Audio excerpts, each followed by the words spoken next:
Hello friends, Deepa की अतरंगी बातों की दुनिया में आप सबका एक बार फिर से स्वागत है।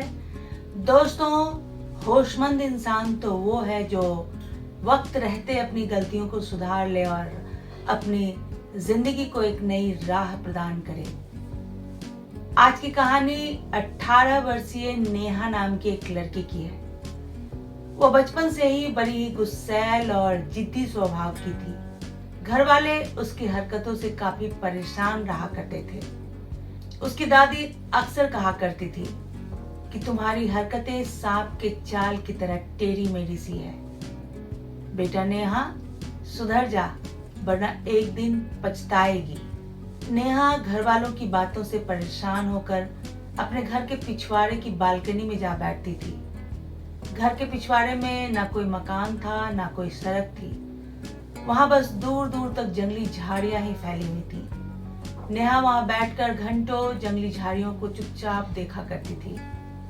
उसने उन झाड़ियों में कई बार सांपों को भी आते जाते हुए देखा था और सांपों की टेढ़ी चाल को देखकर उसे दादी माँ की बातें याद आ जाया करती थी और वो गुस्से से बिलबिला उठती थी। उसे यह बिल्कुल अच्छा नहीं लगता था कि उसकी हरकतों को सांप की चाल के साथ तुलना की जाती है।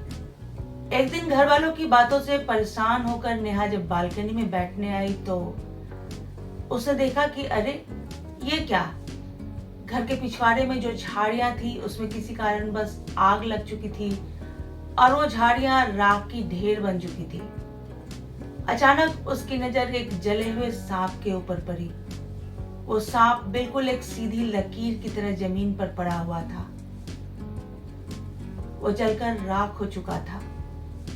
वो सांप जो जिंदगी भर टेढ़ी मेढ़ी चाल में चलता रहा, सीधा हुआ भी तो कब, जलकर राख हो जाने के बाद। यह देखकर नेहा गहरी सोच में डूब गई। उसे अब बहुत कुछ समझ में आ चुका था।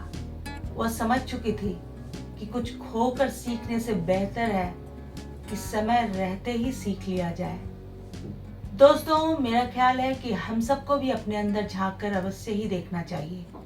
कहीं ऐसा तो नहीं कि हम भी किसी टेढ़ी मेढ़ी सोच के साथ जिंदगी जी रहे हैं। अगर ऐसा है तो समय रहते अपनी गलतियों को सुधार लेना चाहिए। दोस्तों, सोच बदलिए, जिंदगी बदल जाएगी। ऐसे ही कुछ अन्य तरंगी बातों के साथ मैं फिर से हाजिर होंगी। तब तक के लिए बाय बाय।